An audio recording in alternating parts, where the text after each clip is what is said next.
Eli Salam. Mungkin beberapa dari kalian udah pernah mendengar nama Eli Salam ya.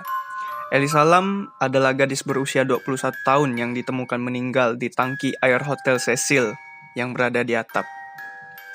Jadi kasus Eli Salam ini sampai sekarang belum terpecahkan karena kasus ini cukup aneh dan misterius. Pertama, kita bahas dulu latar belakang Eli Salam ini. Eli Salam adalah seorang gadis yang lahir pada tanggal 30 April 1991 dan meninggal di usianya yang berumur 21 tahun. Eli Salam adalah gadis keturunan Asia yang tinggal di Kanada dan dia adalah mahasiswi University of British Columbia di Vancouver. Perlu diketahui bahwa Eli Salam ini memiliki bipolar dan depression disorder yang membuatnya kadang bertingkah aneh seperti mood yang kadang berubah-ubah dan berhalusinasi. Pada Januari 2013, Eli Salam ingin pergi liburan ke Los Angeles dan meminta izin kepada orang tuanya.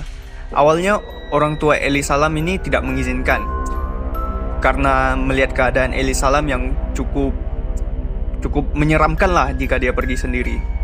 Tetapi Eli Salam akhirnya diperbolehkan untuk pergi dengan catatan dia harus memberi kabar kepada orang tua setiap harinya agar orang tuanya tahu bahwa ia baik-baik saja.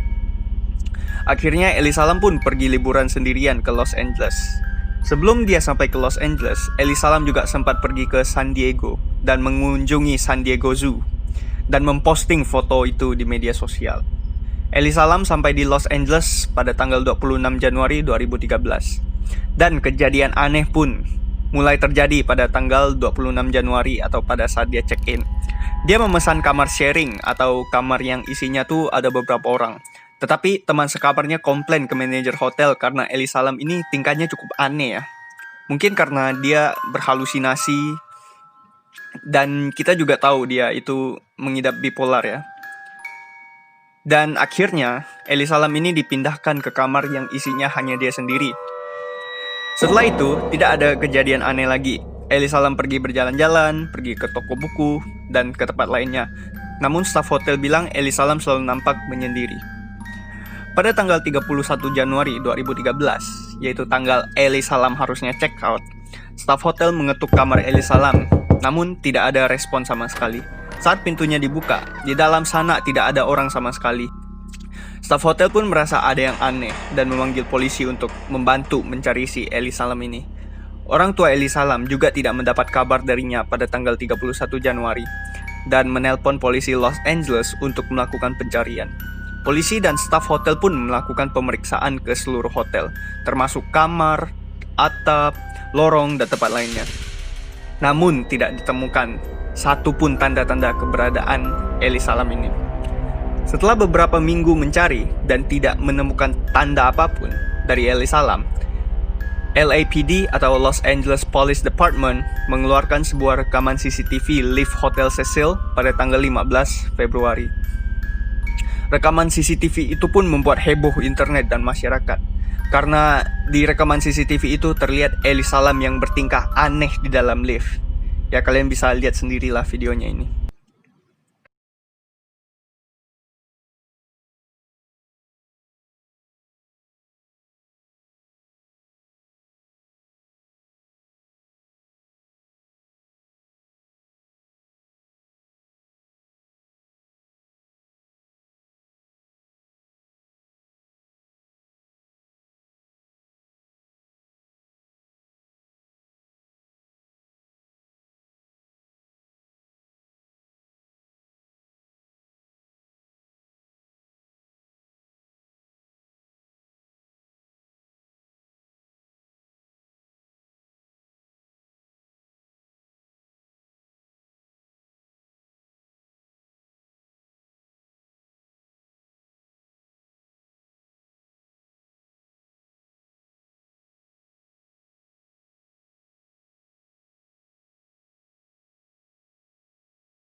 Banyak sekali spekulasi dan teori yang beredar tentang rekaman CCTV ini, dan memang banyak orang juga bilang rekaman ini sulit ditonton karena mereka ngeri dengan gestur dan perilaku Ellie Salam.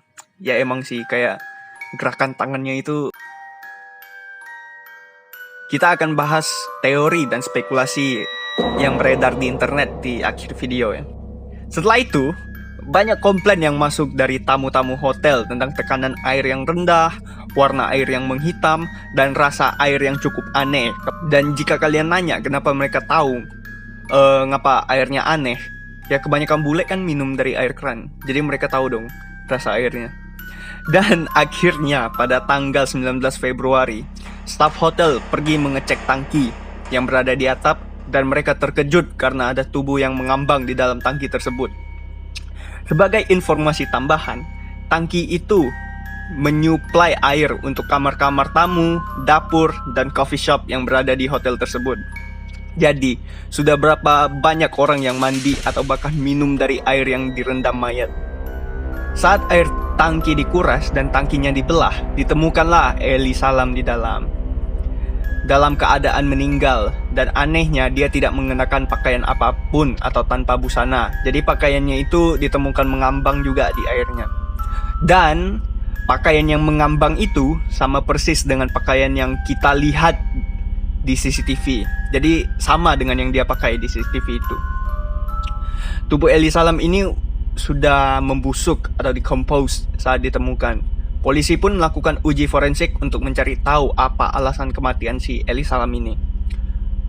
Dan polisi pun menyatakan tidak ditemukan bukti kekerasan fisik maupun seksual yang ditemukan di tubuh Ellie Salam. Dan tidak ada juga tanda-tanda dia melakukan bunuh diri. Ellie Salam juga dinyatakan tidak mengkonsumsi alkohol atau narkoba saat diuji toksikologinya.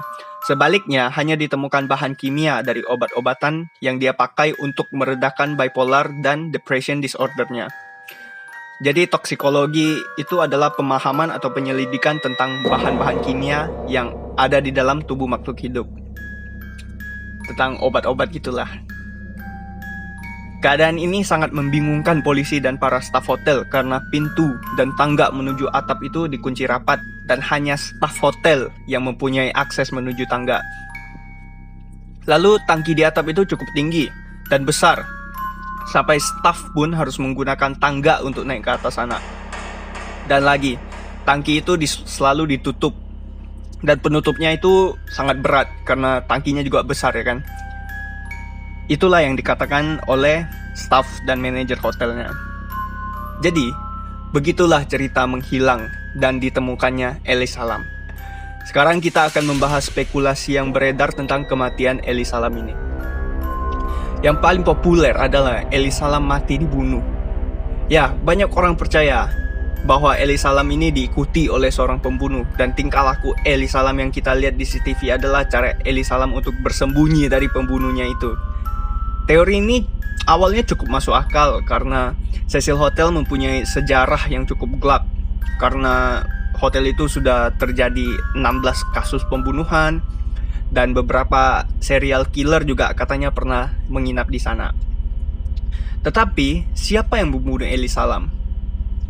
Dan apa mau mereka gitu kalau bunuh Ellie Salam tuh untuk apa gitu kan? Dan jika Ellie Salam tidak dibunuh, bagaimana cara Ellie Salam naik ke atas atap? Kayak naik ke tangki lalu jatuh gitu, caranya gimana? Dan yang kita tahu kan hanya staf hotel yang memiliki akses untuk ke atap. Ya, banyak orang percaya jika staf hotel lah yang membunuh Ellie Salam, bukan serial killer. Tapi teori ini ditolak karena tidak ditemukan adanya kekerasan fisik apapun di tubuh Ellie Salam. Yang kedua adalah Ellie Salam sedang mabuk dan berhalusinasi. Bisa dilihat saat di lift, Ellie Salam bertingkah sangat aneh dan banyak orang percaya bahwa dia sedang mabuk atau di dalam pengaruh alkohol. Namun teori ini tidak valid karena tidak ditemukan alkohol pada tes toksikologinya. Bagaimana dengan halusinasi? Ini adalah salah satu teori yang masuk akal menurut saya. Karena mengingat ia mempunyai bipolar disorder yang mengharuskannya mengkonsumsi 4 obat untuk meredakan penyakitnya tersebut. Tapi nggak tahu juga, karena sampai sekarang kan belum terungkap ya kan. Dan teori terakhir yang paling orang-orang suka, yaitu hantu. Ya, hantu. Kita bisa lihat di sini, Ellie seperti berbicara dengan seseorang dan berinteraksi dengan seseorang. Banyak orang percaya kalau itu adalah hantu. Ya, dia ngomong sama hantu gitu kan. Banyak orang yang percaya seperti itu. Dan hantu itulah yang membawa dia ke atap dan membuatnya jatuh ke tangki air. Masalah hantu-hantu ini kan tidak bisa dibuktikan dengan sains dan fisik. Jadi banyak orang yang menolak mentah-mentah teori ini. Bagaimana menurut kalian? Teori mana yang paling kalian percayai? Menurut aku sih yang paling masuk akal yang halusinasi sih. Ya, orang berhalusinasi kan bisa melakukan apapun ya kan. Terserah kalian mau percaya yang mana. Namanya kepercayaan orang masing-masing ya kan. Kalian percaya dia dibunuh kah, halusinasi kah, dikejar hantu kah, atau apapun itu, ya balik ke diri kalian sendiri aja mau percaya yang mana. Dan semoga video ini menambah wawasan kalian tentang hal-hal seperti ini, misteri-misteri. Dan semoga kalian suka video ini. Sampai bertemu di video selanjutnya.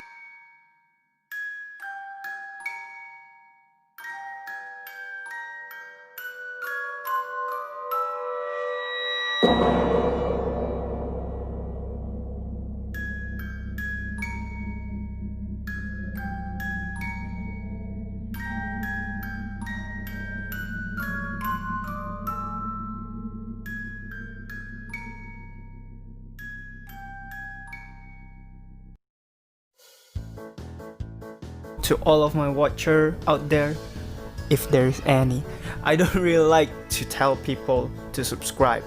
Just like there are a lot of YouTuber were like, hey, subscribe to this channel so we'll get more knowledge, so we'll get more video that you can see anytime. I don't really like that kind of thing. If you agree with me, subscribe to this channel and see you again next time. Peace out.